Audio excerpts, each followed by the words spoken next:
I'll get right to it. What's your plan for this week as far as playing starters? I'd say we'll talk about it and do what's best for the team. Um, so it's early Monday. Go out there, try to have a good week of practice, prepare like we normally do, and then decide what we want to do relative to who's playing, who's not playing. Whatever we think is best for our team, that's what we'll end up doing. What considerations will go into that decision? Because obviously you guys are locked in. So what will make that determination for you? I don't know. Joe and I will have some conversations, talk to the coaches, and I don't think we need to make that decision right now. So we'll do it again. We'll do whatever we think is best for our guys and our team at come this week. Patty Traina. Hey, Coach, how you doing? Good, Patty. How are you? Good, thank you.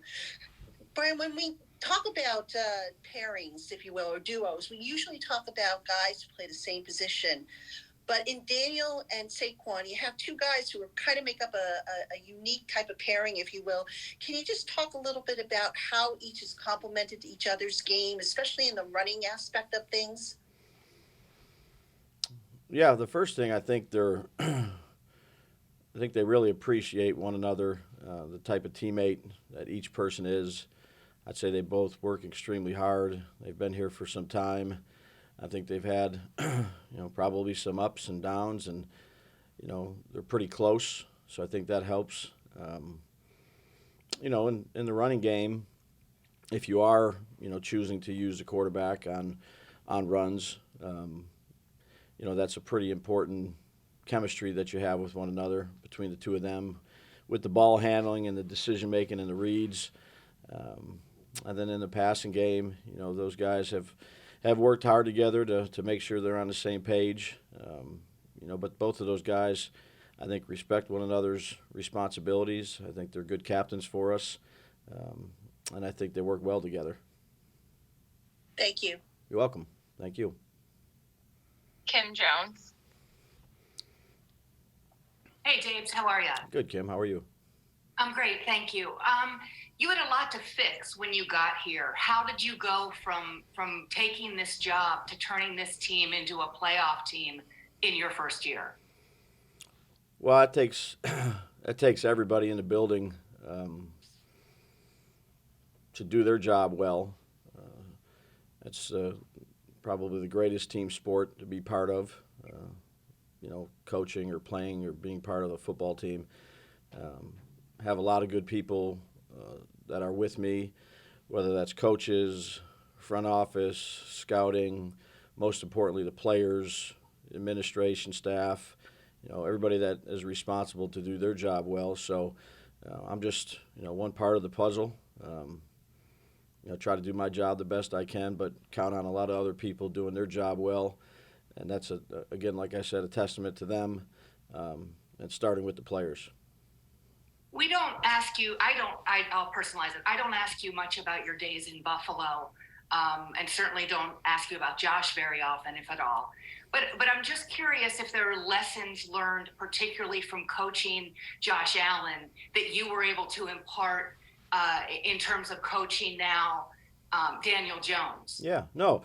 I mean, look, I've coached a lot of different players, a lot of different positions, and been in the league for quite some time. And there's a lot that I've learned from a lot of players and a lot of coaches. And it could be a technique, but it could be a situation. It could be a time where you have to bounce back, and it's not going great for you. In the mental aspect of it. So I've tried to use all my experiences, and I'm continuing to learn and growing every day. To try to help, whether it's the players, the coaches, the staff.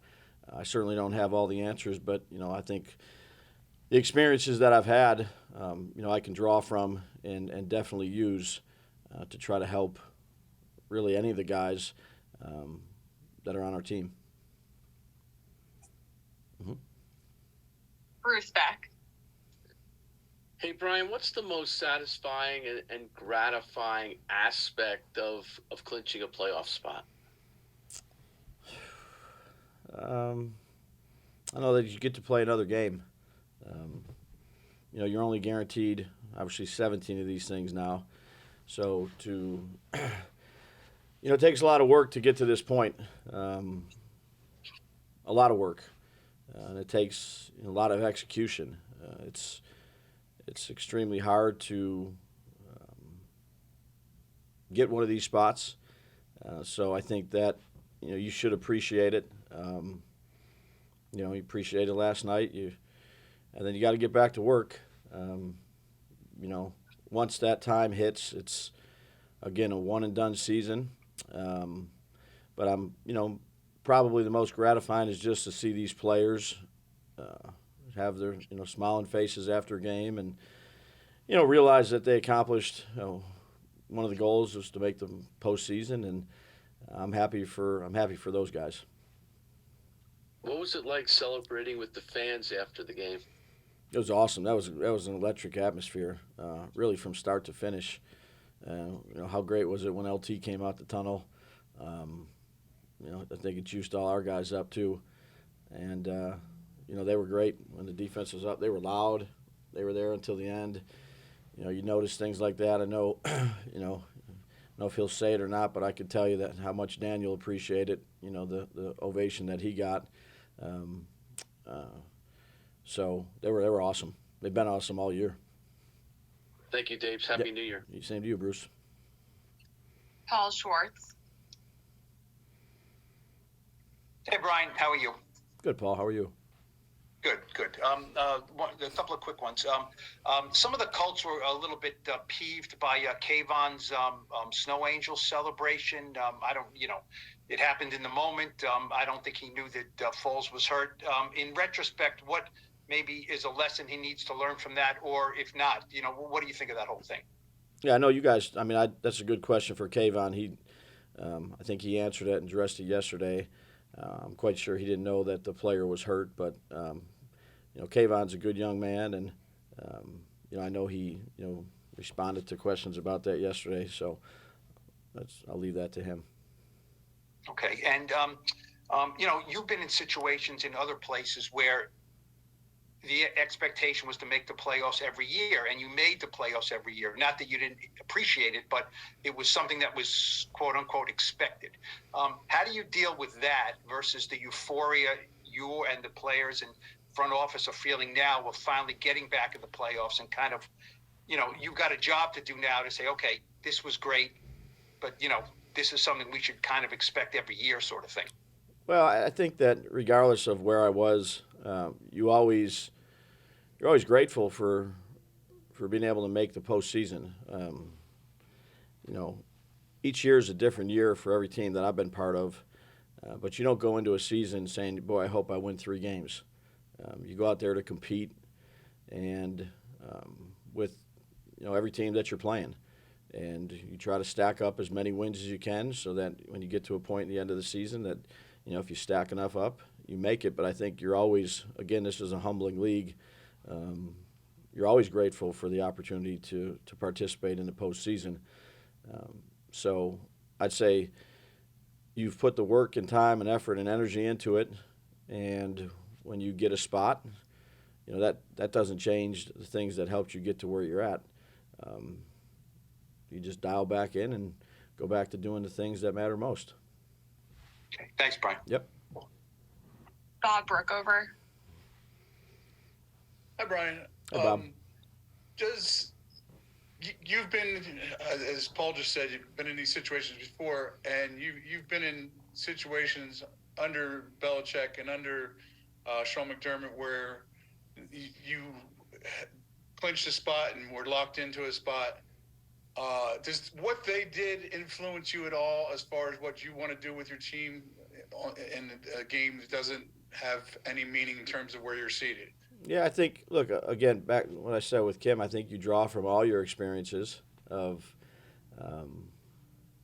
the different things that happened at different points relative to, where you're at the season, how many games you got left, who you're playing. But I think each year is different. And, again, what we got to make decisions on is do things what's best for our team, not any other team that, that I've been part of. I think those decisions need to be, talked about and well thought out, and by the end of the week, you should have the plan that you want to go with. And, it's not just, hey, let's just do this to do this. There's obviously reasons behind it, and, take your time to make those decisions. What are the pros and cons of this decision? I mean, is there any right answer? Because some guys have done it one way and it hasn't worked, or done it that way and has worked. I mean, is there any right answer to this question? Yeah, it's only right if it works, right? So if you do one thing and it doesn't work, or you do the other thing and something happens, you're wrong no matter what. So you just got to, make a good decision based on information and things you talk about with the people on your staff, and make the decision that you think is right for your team.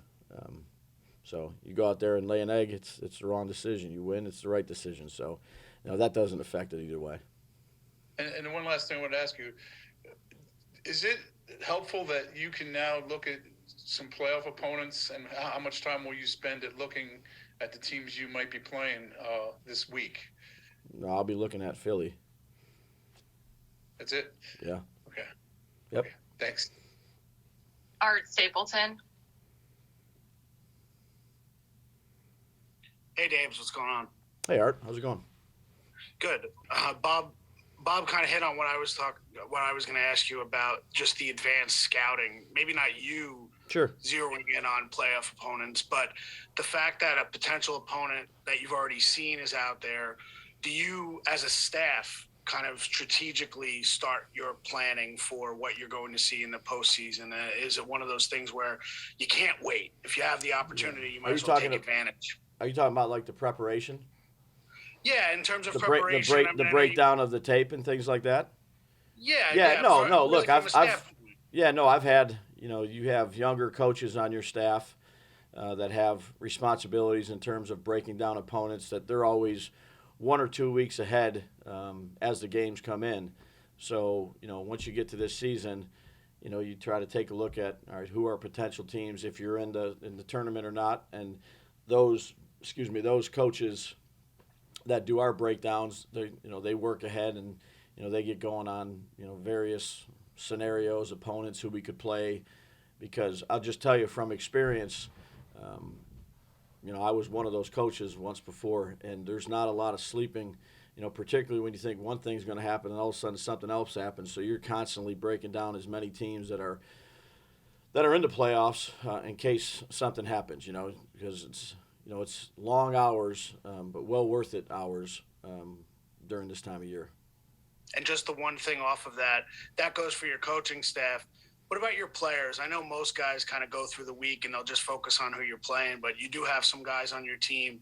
I'm thinking first and foremost the quarterback, who will dive in and try to, dial into who you may see down the road. Do you talk to your guys when you guys get back together, the idea of where the focus is, and maybe slow up on that a little bit, wait till you guys provide them the cut-ups for the postseason opponent? Yeah, we don't get started on anybody else other than the team we're playing for that week. So that's no different than last week not getting ready for this week. Everything you do is to get ready for the team you're playing, but there's also other people like the quality control or the offense or defensive assistants that they have to. That's part of their job description. They have to move ahead and break down things and get things prepared and ready for the coaches and the players for the next week. When the next week comes around, all that stuff is inputted and broken down and ready to go, so we can start, for instance, start back up on the Eagles. Thanks, Dave. Yep, you got it. Pat Leonard. Hey, Brian. What's going on? Hey, Pat. How are you? Good. How was the cigar? It was good. Had a couple of them. Nice. Wanted to ask you, so in 2007, Tom Coughlin pretty famously played all his guys in the last game against New England. And, I think it is viewed as they did the right thing. John Madden left him a voicemail saying he did the right thing for the game. Do you think that playing guys in a final game like this is the right thing to do? And is that Giants history a factor? Because obviously with ownership and everything, that's a huge part of this franchise's lure, is doing it the right way and then winning after it. Yeah, well, I think every situation is different, Pat. That's a pretty unique circumstance that year, right? the record that the Patriots had. And every year is different. So what happened in 2007 doesn't really have any effect on what's happening in 2022 for the decisions that we need to make. We'll do what we think is best for the team, and sit down and have conversations, and by the end of the week have our plan dialed in. But again, I think every situation, every season, would they have done that if a team was 10-6 or not? Who knows? I don't really know the answer to that. So. I think we got to focus on what we need to do here in 2023, right? 23. Yeah. That's right. Thank you, man. Yep. We'll take 3 more. Ed Valentine. Hey, Dabes, I just wanted to ask you, sort of a bigger picture question. Everybody talks about the lack of expectations that you guys had, or that outside people had entering the year. I remember going back into training camp, you talked a lot about process over results, and we kept asking you about the offense looking terrible on a lot of given days. But just how important was that groundwork, and how important was buy-in from players into what you guys have accomplished? Yeah, important. The players are the most important thing on your team. So, again, I appreciate the effort that they've put into this season, their mindset.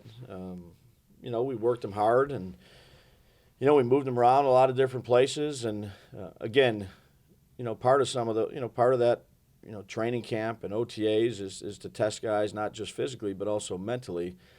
So I'd say that, again, does winning help, Ed, early on? Sure, it helps. I don't think anybody would say it doesn't, but I do think the type of players, the type of people that we have, they've been fantastic to work with. They got a great mindset. They exhibit a lot of, characteristics that we covet in terms of being smart, tough, dependable, and they just try to get better each day. And I appreciate working with them and the things that they've tried to do. And again, it's an up and down league, so trying to give them a level of consistency I think is really important from a coaching staff, because, again, this league can get you quick. So try to be the same coach, the same person after a win as you are with a loss, and focus on the process, if you will, because I can live with results if we're doing things the right way. We're on time, we're taking care of our bodies, we're detailed in meetings, we practice our tails off, and we go out there and don't get the results we want Sunday. I can live with that. I don't like it. I don't like it one bit, but I certainly can live with it based on what they're doing and what we're asking them to do and how they're doing it. Thank you. Yep. Tom Canavan. Hey, Brian, how you doing? Good, Tom. How are you? Good. This is one of those fine line things. 2 years ago, the Eagles played Washington on a Sunday night. If the Eagles won, Giants would have won the division, and Eagles didn't play anybody. Washington won and won the division. People complained about the lack of integrity of not playing your best players. Do you even consider that? No, I just try to consider what we think is best for our team. That's what we'll always consider. That's it. Last one here, Russ Salzberg. Hey, Brian, how you doing? Good, Russ. How are you? Good. So, as a new coach, Brian, you had to come in and assess your talent, obviously. But maybe just as important anyway, you had to assess the character of the guys that were here on the team. How long did it take you to assess and say, yeah, I got guys that are made of the right stuff, who are tough, smart, and dependable? Was it in camp? Was it the first month of the season? Yeah, it's a good question. I'd say it was probably at different times, because I think the most important thing when you're starting over in a new program, whether you're a position coach, a coordinator, or in this case a head coach, is to really let the players get to know you as well. And it doesn't take a day, or I can't give you an exact date, Russ, of each guy. I think each relationship on the team is a little bit different. I think you treat everybody fairly, not the same. I think, just like in the outside world of not in this building, you have different relationships with different people, and there's things that make one person tick versus the other one maybe not so much. So I think you're just kind of getting a feel for who the person is, and really more importantly, let them know who you are, so you can build a level of trust, which doesn't take. I couldn't tell you if it was an OTA or a training camp practice, but each guy probably is a little bit different. And I think until you can build that level of trust, the player with the coach with the player, you're kind of just spinning your wheels a little bit until you can do this, because it's such a, this business is very cutthroat, and there's, everybody wants results, which, trust me, I do too. But until you know that the person that you're working with, you can trust them and they can trust you, and you can fight through some tough times, really, I think you're just spinning your wheels. So each player, probably a little bit different. I spent a lot of time with Daniel, and try to get to know him and him to know me, and he's come over the house. And I just remember at the end of training camp, we're sitting there, and I'm outside by the pool smoking a cigar, and the whole table has about 3 years worth of different playbooks as we're going through training camp. I'm saying, tell me if you like any of these. And you're making sure that this guy cares about what I think. He cares how I see the game. I think that's important for a quarterback. Saquon Barkley, maybe it's I go beat him in a game of ping pong with my opposite hand and talk a little smack to him. So you're constantly building relationships. Dexter, it might have been another thing, and Leo, they're all individuals. It's not just one. This is how everybody is. I think you have to get to know the person. So I think each player is. I couldn't give you the dates, but it's probably a little bit different with each player.